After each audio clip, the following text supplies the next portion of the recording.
Hi hello friends, అన్నము కూర తిని రోజు బోర్ కొడుతుందా? అయితే ఇలాంటి రెసిపీ ట్రై చేయండి. చాలా అంటే చాలా బాగుంటుంది. ఇంకెందుకు ఆలస్యం, చూసేద్దాం వచ్చేయండి ఏం రెసిపీయో. వంకాయ వెల్లుల్లి కారం రైస్ అనమాట.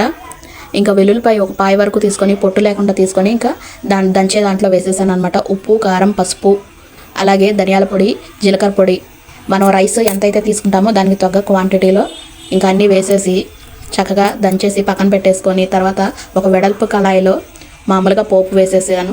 ఆయిల్ ఒక 2-4 స్పూన్ల దాకా వేసి ఇంకా అలాగే ఒక 3 పచ్చిమిరపకాయలు, వంకాయలు కూడా ఒక 1 కేజీ వరకు తీసుకొని చక్కగా కట్ చేసి పెట్టుంచి ఇంకా వాటిని కూడా వేసేసాను అనమాట.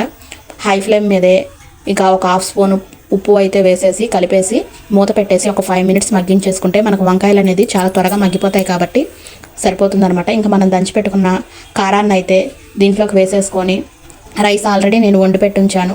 ఇంకా రైస్ని కూడా వేసేస్తున్నాను అనమాట. ఒక 2 డబ్బాల వరకు చేస్తున్నాను, ఇంకా అందరికీ సరిపోద్దని. ఇంకా రైస్ కూడా వేసేసి చక్కగా మిక్స్ చేసేసేసి ఇంకొక 5 మినిట్స్ అయితే మూత పెట్టేసుకొని ఉంచుకుంటే చక్కగా మగ్గిపోద్ది. ఈ ఫ్లేవర్ అంతా కూడా రైస్కి బాగా పట్టుద్ది.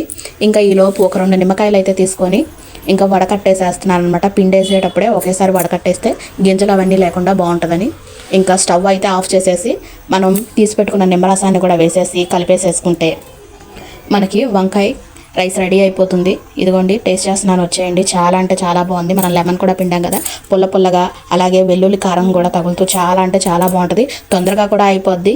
పిల్లలకి లంచ్ బాక్స్కైనా ఇంట్లో ఏదైనా టేస్టీగా తినాలనిపించినప్పుడు కారంగా ఇలా ట్రై చేయండి. చాలా అంటే చాలా బాగుంటుంది. నెక్స్ట్ వీడియోలో కలుద్దాం ఫ్రెండ్స్. బాయ్. అందరూ ఒక లైక్ చేయండి.